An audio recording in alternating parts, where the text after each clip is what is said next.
여러분 벌써 이제 12월 또 중간쯤에 다다랐습니다. 제가 최근에 한국에 지인이 와서 시내 신천지 지역을 가봤더니 거기는 이미 크리스마스 분위기로 가득 차 있더라고요. 엄청난 많은 사람들이 뭐 레스토랑마다 꽉꽉 차고 또 크리스마스 복장을 하고 사진 찍고 난리가 났습니다. 그렇게 이제 시내는 연말 분위기로 가득 차 있는데 오늘 기도 자리에 나온 여러분의 마음은 어떻습니까? 어쩌면 한 구석에는 어, 왠지 모를 마음의 쓸쓸함이 있지 않습니까? 또 무거움이 자리하고 있지 않습니까? 우리는 지난 1년 동안 좀 치열하게 살아온 것 같습니다. 또 가족을 위해서, 또 일터를 위해서, 때로는 국가를 위해서, 또 교회를 위해서 쉼없이 달려왔습니다. 그런데 막상 12월의 달력을 가만히 들여다보면 마치 이 추수가 끝난 그 빈 들판에 농부가 홀로 서 있는 것처럼 마음이 좀 허전해질 때가 있는 것 같기도 합니다. 그래서 하나님 앞에 어떤 말을 하냐면, 하나님, 정말 열심히 살아왔는데 왜 제 손은 여전히 빈손일까요? 혹시 내 수고가 헛된 것은 아닐까요? 열심히 기도했는데 왜 제 삶은 아직까지 바뀌지 않았을까요? 혹시 이런 마음이 12월 중반쯤에 있는 이 시점에 우리 가슴에 남아있다면 우리는 시편 126편을 묵상해야 합니다. 왜냐하면 오늘 우리가 읽은 시편 126편은 바로 그런 질문을 품고 있는 우리에게 주시는 이 반전의 노래이기 때문입니다. 하나님께서 가장 절망적인 순간에 어떻게 상황을 뒤집으셨는지, 그리고 빈손으로 눈물 흘리는 우리에게 어떤 약속을 주셨는지를 오늘 본문을 통해 하나님이 어떤 음성을 우리에게 들려주는지를 한번 가만히 기울여 주면 좋겠습니다. 자, 오늘 말씀 4절을 보면요, 시인은 하나님께 아주 인상적이고도 절박한 표현으로 기도를 하고 간구하는데요. 4절 볼까요? 4절에는 여호와여 우리의 포로를 남방 시내로 같이 돌려보내소서. 자, 시인은 우리의 포로를 돌려보내소서라고 말합니다. 여러분, 이 기도가 어떤 상황에서 나온 기도인 것 같습니까? 자, 역사적으로 보면 이스라엘 백성들은 이미 바벨론 포로에서 이제 다 생활을 마치고 몸은 고향으로 돌아온 상태입니다. 꿈꾸는 것 같은 해방을 경험했습니다. 그런데 막상 예루살렘으로 돌아와 보니까 현실이 녹록하지 않은 거예요. 성전은 다 무너져 있고 성벽은 불 붙었고 다 타버렸으며 농사를 지을 땅도 황폐해져 있습니다. 몸은 돌아왔지만 그들의 삶은 여전히 가난과 절망이라는 또 다른 사슬에 묶여 있어서 여전히 포로와 같은 그런 심정으로 있었던 것입니다. 이것이 어쩌면 오늘 12월을 살아가는 한 해를 정리하는 우리의 모습일지도 모릅니다. 예수 믿고 구원을 받아서 하나님의 자녀가 되었지만 여전히 우리 삶을 짓누르는 그 현실의 무게가 만만치 않아요. 구원을 받았는데 왜 내 삶은 여전히 이렇게 고단하지? 하나님이 살아계신데 내 형편은 왜 나아질 기미가 보이지 않는 것인가? 지금 시인은 어쩌면 그런 답답한 가슴을 부여잡고 하나님 앞에 선 것인지도 모릅니다. 자, 여기서 시인이 사용하는 비유가 참 인상적인데요. 그는 자신의 처지를 남방 시내라고 비유하는데요. 여기서 남방이라고 하는 것은 이스라엘 남쪽의 사막지대인 네게브를 말하고 있습니다. 여러분, 이 남방 시내라고 해서, 네게브 시내라고 해서 여러분 사시사철 물이 흐르는 냇물을 상상할 수는 없습니다. 이 네게브라는 이 지대는요, 평소에는 물 한 방울 없는 땅입니다. 태양 아래서 땅이 막 갈라지기도 하고 바람이 불면 흙먼지가 날리는 곳입니다. 이 물길의 흔적만 좀 남아있을 뿐, 깊게 패인 골짜기만 남아있을 뿐 평소에는 늘 텅 비어 있는 곳입니다. 그래서 시인은 이렇게 고백하는 거예요. 하나님, 내 삶이 그렇습니다. 제 마음이 그래요. 바짝 말라버렸습니다. 내 힘으로는 아무리 파도 전혀 물길이 나오지 않습니다. 자, 그런데요, 이 네게브에는 한 가지 놀라운 일이 일어납니다. 이 우기가 되면요, 멀리 높은 곳에서 내린 비가 골짜기로 계속 모여들어서 갑자기 급류처럼 쏟아져 내려와요. 아무 예고도 없이 순식간에 말라버렸던 그 골짜기가 물로 가득 차버리고 거대한 물길이 생깁니다. 땅에서 솟아나는 물이 아니라 위로부터 흘러내리는 물로 온 땅에 물로 가득 차 있습니다. 그리고 그 물길이 지나가면 어떤 일이 일어난 줄 아십니까? 이 죽었던 땅 같은 곳에서 생명이 막 올라오는 거예요. 숨겨져 있던 그런 씨앗들이 이 물을 머금고 막 터지고 또 메마른 들판이 막 꽃으로 온갖 아름다운 꽃을 덮여버려요. 사막이 옥토로 반전되는 이것이 바로 남방 시내의 기적입니다. 이 남방 시내의 이 물길은 사람이 만드는 것이 아니라 하나님이 만들어내는 것인데요. 하나님이 그 길을 여시는 것입니다. 시인은 바로 그런 기적을 하나님께 구하는 것입니다. 주님, 우리의 포로를 남방 시내들 같이 돌려보내소서. 하나님, 내 힘으로는 안 됩니다. 그러니 주님, 하늘의 문을 여시고 은혜의 물길을 터뜨려 주옵소서. 성도 여러분, 오늘 이 밤 여러분의 심령이 혹시 네게부와 같은 남방 메마른 그런 시내와 같은 그런 심정이 아닙니까? 더는 내 힘으로 해결할 길이 없고 그래서 포기하고 싶은 마음이 올라오지 않습니까? 그렇다면 오늘 우리가 드릴 기도는 분명합니다. 여러분, 남방 시내에 이 물은 땅을 파서 얻는 것이 아니라고 말씀드렸습니다. 위로부터 부어지는 은혜입니다. 막을 수가 없는 은혜입니다. 내가 막을 수도 없고 세상이 막을 수도 없는 하나님의 강건적인 은혜가 넘쳐오는 것인데요. 그러니 여러분, 땅을 보며 한숨 쉴 것이 아닙니다. 메마른 현실을 보며 절망할 것이 아닙니다. 눈을 들어서 우리의 물의 근원 되신 하나님을 바라보는 것이 우리에게 필요합니다. 주님, 내 인생에 남방 시내 같은 기적이 필요합니다. 내 심령에 성령의 단비를 부어 주시옵소서. 말라버린 땅에 물길이 터지듯이 내 삶에도 은혜의 길을 내어 주시옵소서. 슬픔이 변해서 춤을 추는 내 삶이 되게 도와주시고 황무지가 변해서 꽃동산이 되는 역사를 우리 삶에 허락하여 주옵소서. 이런 기도를 하는 것이 필요합니다. 오늘 이 밤에 혹시 네게부 사막 같은 그런 여러분의 마음이라면 하나님이 생수의 강을 터뜨려 주시기를 정말 간절히 구하는 시간이 되기를 바라는 것입니다. 성도 여러분, 여기서 우리가 한 가지 중요한 질문을 던져야 되는데요. 이 시내 지금 이 현실은 남방 시내처럼 메말라 있었습니다. 바짝 메말라 있는데 희망이라고는 찾아볼 수 없는 절망적인 상황이었습니다. 그런데 그는요, 거기 주저앉지 않고 담대하게 하나님께 계속 기도합니다. 여호와여, 우리의 포로를 남방 시내들 같이 돌려보내소서. 우리의 지금 포로와 같은 우리의 심령들을 회복시켜 주옵소서. 저 남방 시내 기적이 일어나는 것처럼 기적을 베풀어 주셔서 우리에게도 이런 회복의 은혜를 베풀어 주옵소서. 이런 기도를 하는 거예요. 인간적으로 보면 아무런 가능성이 없는 이 현실 속에서 그런 기도를 올려드립니다. 눈으로 보기에는 도저히 회복될 가능성이 없어요. 그런 와중에도 이 시인은 하나님께 회복의 은혜를 달라고 기도하고 있습니다. 도대체 그 기도는 어떻게 가능했을까요? 어떤 믿음을 가지고 그런 기도를 하는 것일까요? 그 답은 바로 기억입니다. 기억이에요.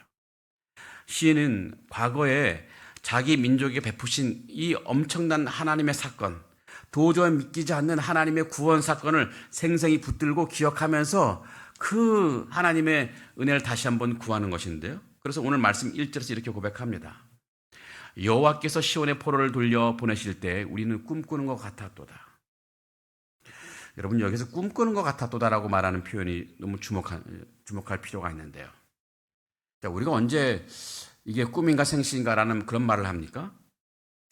예상할 수 있는 범위 내에서 일이 잘 풀리면 우리는 그저 와, 다행이다, 정말 운이 좋았다라고 말하기도 하죠. 그러나 이 꿈꾸는 것 같다라고 말하는 이 고백은 너무 다르죠. 내 이성과 경험으로 또 상식으로는 도저히 설명되지 않은 일이 내 앞에 벌어졌을 때, 와, 정말 꿈꾸는 것 같네. 불가능한 현실이 가능한 현실로 바뀌었을 때도 똑같은 말 합니다. 혹시 내 꿈이야, 생시야? 여러분, 이스라엘의 포로 생활을 한번 떠올려 보시기 바랍니다. 여러분, 그들을 사로잡아간 이 바벨론은 당대 최대 강대국이었습니다. 여러분, 한번 잡아간 이 포로들, 또 그래서 자신들의 노예로 삼은 그 사람들을 순순히 놓아줄 리가 없지요. 정치적으로나 군사적으로나 여러 가지 사회적으로 그들이 노예에서 포로에서 해방될 가능성은 완벽한 0%였습니다. 그 처절한 마음을 시편 137편에서 노래하는데요. 거기에 이런 노래가 있습니다. 우리가 바벨론의 강변에 앉아서 시온을 기억하며 울었도다. 바벨론 강변에 앉아서 저 시온을, 예루살렘을 기억하며 한없이 울었도다. 그들은 알았습니다. 자기의 힘으로는 절대 고향으로 돌아갈 수 없다는 것을 처절하게 알고 있었습니다. 그래서 하염없이 바벨론 강변에 앉아서 울고만 있는 거예요. 그런데 바로 그 하나님의 울음의 자리에서, 눈물 섞인 기도의 자리에서 하나님이 일을 하기 시작하신 것입니다. 강대국 바벨론 제국이 무너지고 새로운 제국 페르시아 제국이 일어섭니다.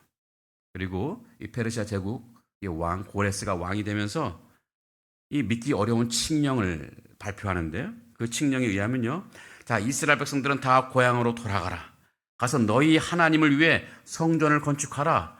이런 고레스 칙령을 발표합니다. 여러분, 이건 상식적으로 가능하지 않은 얘기예요. 설명이 되지 않습니다. 여러분, 전쟁으로 얻은 포로를 아무 대가 없이 풀어주는 것도 말도 안 되는 일이지만, 심지어 성전을 다시 세우도록 협조를 해주고 또 돈까지 줍니다. 이런 일들이 있을까요? 이 역사가들은 고레스의 이런 정책을 관용 정책이라고 설명하는데요. 하지만 오늘 말씀은 아주 분명하게 말합니다. 그것은 사람이 한 일이 아니라 오늘 1절에서 보듯이 여호와께서 시온의 포로를 돌려보내셨다고 말합니다. 하나님이 하신 일입니다. 그들이 짐을 싸서 예루살렘으로 돌아오는 길에 아마 서로의 뺨을 막 꼬집으면서 말했겠죠. 야, 이게 진짜 맞지? 우리가 혹시 지금 꿈꾸는 거 아니야? 어떻게 이런 일이 일어날 수 있을까? 그래서 오늘 본문은 2절에서 어떤 말을 하냐면은, 그때 우리 입에는 웃음이 가득하고 우리 혀에는 찬양이 찼었도다. 이것이 바로 꿈꾸는 것 같은 바로 하나님의 역사입니다.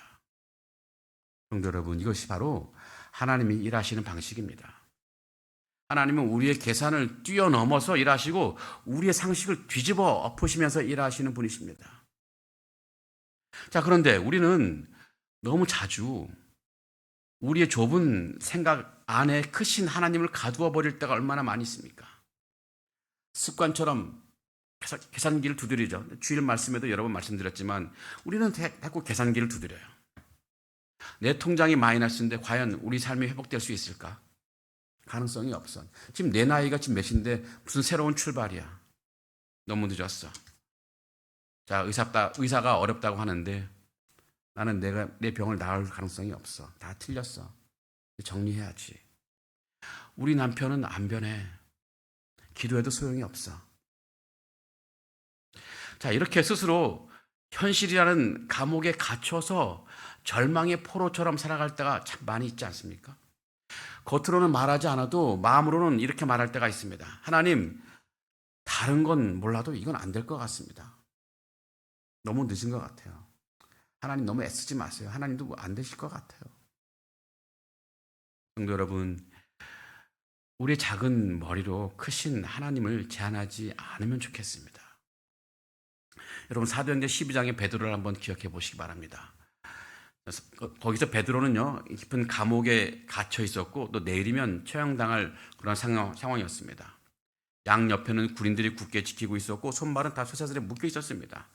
탈출 가능성이 0%였습니다. 그런데 밖에 있던 성도들이 열심히 합심하여 기도했습니다. 그때 무슨 일이 일어났습니까?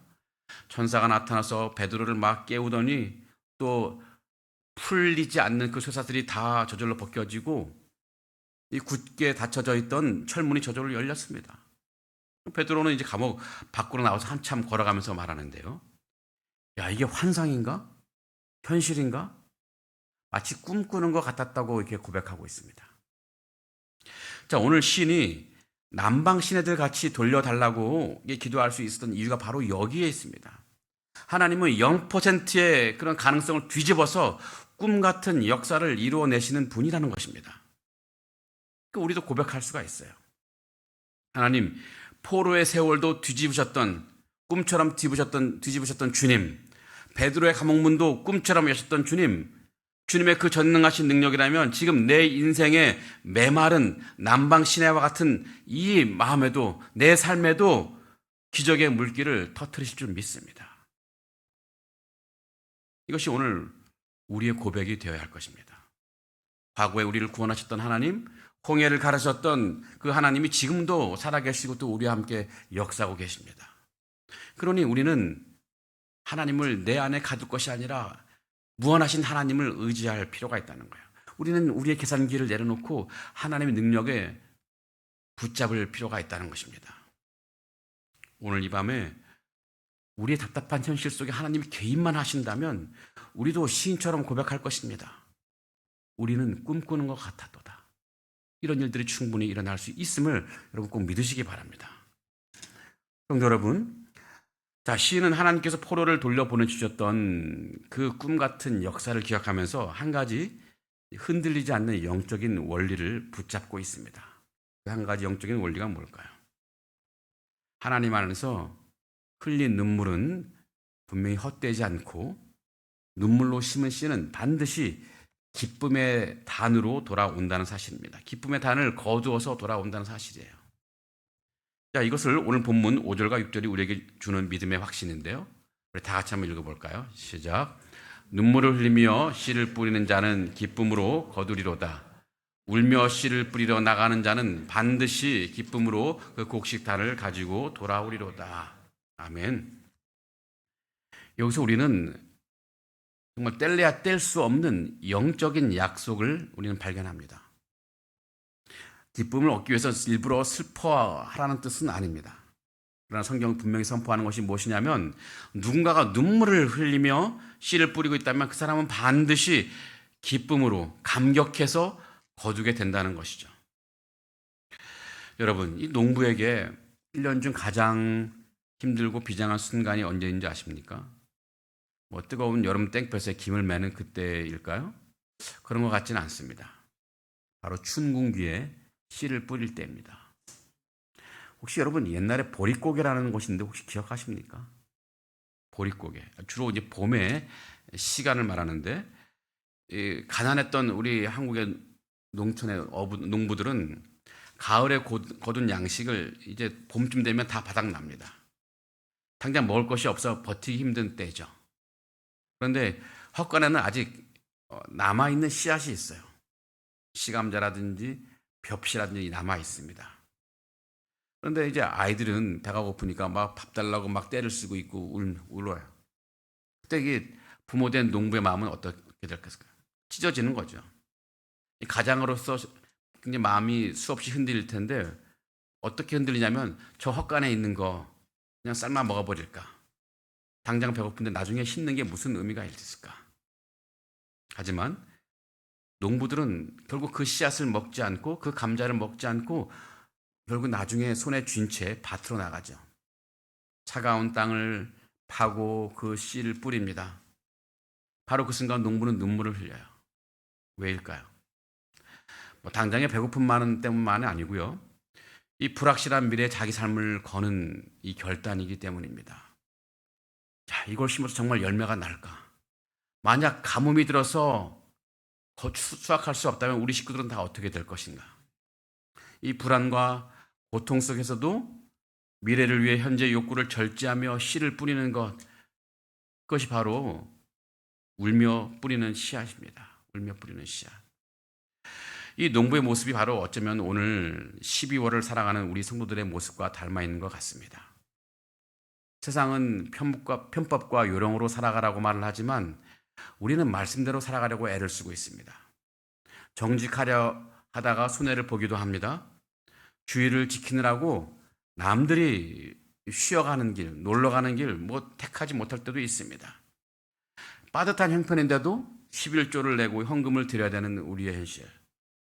무엇보다 또 내 사랑하는 가족을 위해서 기도하는데 또 방황하는 자녀를 위해서 기도하는데 거기에서 남몰래 흘리는 눈물이 있습니다. 때로는 하나님이 원망스럽기도 해요. 하나님, 제가 언제까지 이 씨앗을 뿌려야 됩니까? 언제까지 제가 참아야 합니까? 내 눈병이 이미 다 찬 것 같은데 하나님 왜 응답이 없으십니까?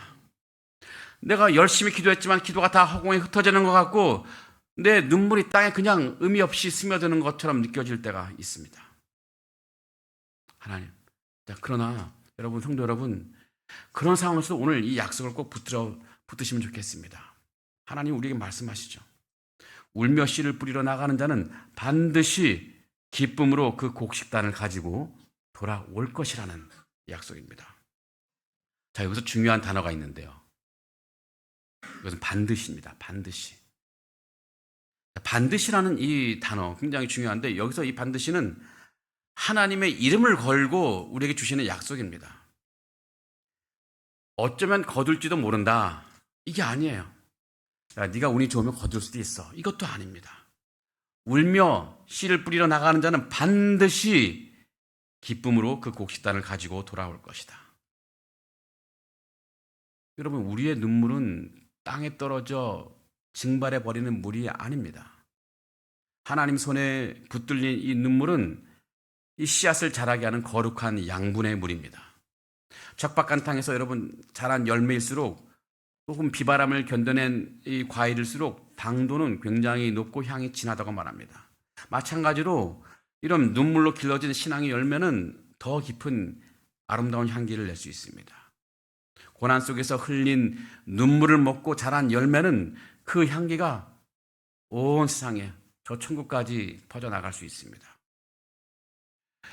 여러분, 우리는 이 어거스틴 어머니, 전에도 말씀드린 적이 있지만 우리 어거스틴 어머니 모니카를 우리가 잘 기억해야 되는데요.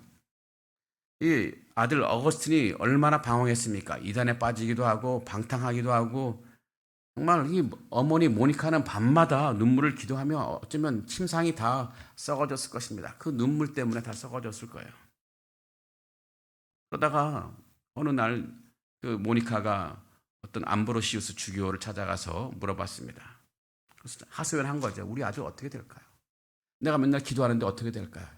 그랬더니 그 주교가 한 말이 아직까지 많이 남아있는데요. 그 말은 뭐냐면 기도하는 어머니의 자녀는 결코 망하지 않습니다. 기도하는 어머니의 이 자녀는 결코 망하지 않습니다. 이 모니카가 그 말에 힘을 얻고 눈물로 기도의 씨앗을 뿌렸을 때 포기하지 않고 낙심하지 않고 계속해서 이 기도의 씨앗을 뿌렸을 때 결국 그 탕자 어거스틴은 돌아왔고 그러면 기독교 역사상 가장 위대한 신학자가 되었습니다. 바울 이후로 최고의 신학자는 바로 이 어거스틴입니다. 정말 이 망나니 같은 어거스틴, 성 아우구스티누스라 말하지 않습니까? 성도 여러분, 한번 생각해 봅시다.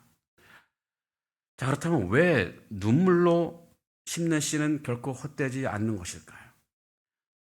단지 심으면 거두는 자연의 원리 때문일까요? 그런 것 같지는 않습니다. 더 근원적인 이유가 있습니다.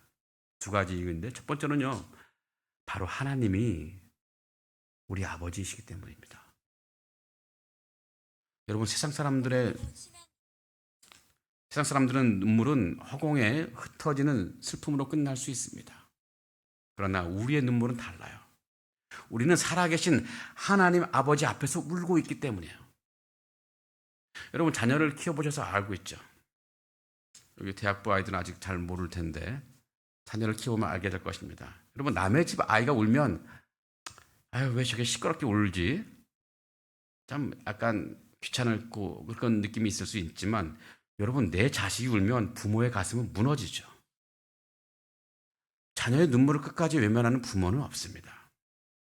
하물며 육신의 부모도 그러할진데 이 하늘 아버지께서 사랑하시는 자녀가 애쓰다 흘리는 눈물, 기도하며 흘리는 눈물 모른 채 하시겠습니까? 그럴 리가 없습니다. 하나님은 우리를 자녀로 부르셨기 때문에 자녀된 우리가 흘리는 이 눈물 한 방울도 하나님은 잊지 않으십니다. 하나도 땅에 버리지 않으시고 다 받아주시는 분, 그분이 바로 우리 아버지 하나님이십니다. 그리고 그 아버지의 눈에 가장 좋은 때, 가장 좋은 열매로 우리에게 반드시 열매로 돌려주실 것입니다. 우리는 마태복음 7장 11절을 기억해야 되는데요. 너희가 악한 자라도 좋은 것을 자식에게 줄 줄 알거든 하물며 하늘에 계신 너희 아버지께서 구하는 자에게 좋은 것으로 주시지 않겠느냐. 아버지보다 더 인간의 아버지보다 더 우리를 사랑하신 하나님께서 더 좋은 것을 주시지 않겠느냐. 예수님이 하신 말씀이에요. 예수님이 우리에게 약속하신 말씀입니다. 우리가 울며 뿌리는 이 기도의 씨앗이 헛되지 않은 진짜 이유가 바로 이것입니다. 하나님이 우리를 사랑하시는 아버지이시기 때문입니다. 아버지 하나님을 믿으신 여러분 되길 바랍니다. 두 번째 이유는요, 우리가 눈물의 씨앗을 뿌리는 그 모든 것은 전능하신 하나님 아버지 앞에서 우리가 뿌리는 것이기 때문입니다. 하나님은 전능하신 분이기 때문에. 여러분, 눈물을 기쁨으로 바꾸는 일은 사람의 힘으로 되는 것이 아닙니다. 메마른 사막에 물기를 내고 죽은 것 같은 상황에서 생명을 불어넣는 것은 인간의 능력 밖이에요. 그런데 하나님은 천지를 창조하신 전능하신 하나님이십니다. 그 손이 개입하시기만 하면 우리의 눈물은 그저 단순히 감정의 상징이 아니라 기적을 여는 씨앗이 되는 것입니다. 여러분, 농부를 한번 생각해 보시기 바랍니다. 농부는요, 씨를 뿌릴 뿐이지 비를 내리게 할 수는 없습니다. 그러나 하나님은 우리의 기도를 받으시고 성령의 비와 은혜의 햇빛으로 싹을 틔우시는 분이십니다. 그러기에 우리가 하나님 안에서 눈물을 흘리며 씨앗을 뿌릴 때 결코 우리의 눈물은 헛되지 않습니다. 전능하신 하나님이 그 씨앗을 붙들고 계시기 때문이고 결국은 그 씨앗으로 하여금 싹을 틔우게 하고 열매를 맺게 하실 능력이 있는 분이기 때문에 그렇습니다. 사랑하는 성도 여러분, 우리가 하나님의 자녀라는 사실을 여러분 믿으십니까? 또 우리 아버지가 전능하신 분이라는 걸 여러분 믿으십니까? 그렇다면 우리가 할 일은 하나입니다.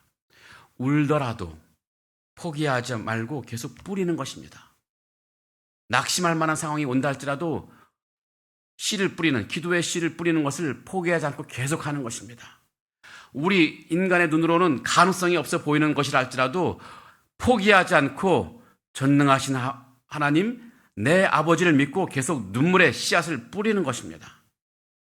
오늘 본문 6절을 다시 한번 보실까요? 울며 씨를 뿌리러 나가는 자는, 울며 씨를 뿌리러 나가는 자는, 여기서 중요한 단어가 있는데 바로 나가는 것입니다. 나가는 사람. 어떤 성도님은 그냥 울기만 하다가 주저앉아 버립니다. 하나님 너무 힘들어요. 못하겠습니다. 그리고 기도 자리를 그냥 떠나버립니다. 낙심의 자리에 머물러요. 하지만 진짜 믿음의 모습은 무엇입니까? 눈물이 앞을 가려도, 마음이 다 무너져 내려도 다시 발걸음을 옮겨서 기도의 밭으로 나가는 것입니다. 여러분, 사탄은 지금도 우리에게 계속 속삭여요. 아니, 1년 동안 너 기도했는데 아무 달라진 것이 없잖아. 너 기도 소용없어. 눈물 다 소용없어. 이제 그만해도 돼. 다 그냥 편하게 살아. 무슨 기도는 그만해, 이제. 사탄의 목적은 하나입니다. 우리로 하여금 기도의 씨를 뿌리는 일을 멈추게 하는 거예요. 여러분, 심지 않으면 거둘 것이 없다는 것을 사탄도 너무나 잘 알고 있기 때문에 그렇습니다. 여러분, 기도를 멈추면 기적도 멈춘다는 것, 너무나 분명한 사실입니다. 하지만 여러분, 속지 않으시기 바랍니다. 여러분, 농부가 밭에 나가지 않으면 아무리 좋은 씨앗을 갖고 있더라도 아무 소용이 없어요. 하나님은 전능하신 분이시지만 심지 않는 자에게 거두게 하시는 분이 아니십니다. 하나님은 심은 대로 거두게 하시는 분인데 우리가 기도의 씨앗을 심으면 그 씨앗대로 분명히 거두게 하시는 분이십니다. 성도 여러분, 하나님 우리에게 요구하시는 것은 잘하는 거, 열심히 하는 거, 그런 것도 있지만 그냥 신실함이에요, 신실함. 하나님은 기도를 유창하게 하는 그런 사람보다 울면서라도 이게 다시 주님 앞에 나오는 그 한 사람을 찾으시는 것입니다. 주님, 저 또 왔습니다. 너무 힘들지만 그래도 주님 앞에 나왔습니다. 사람들은 더 이상 가능성이 없다 말하지만 주님 앞에 나왔습니다. 바울도 갈라디아서 6장 9절에서 이렇게 말합니다. 우리가 선을 향하되 낙심하지 말지니 포기하지 아니하면 때가 이르매 거두리라.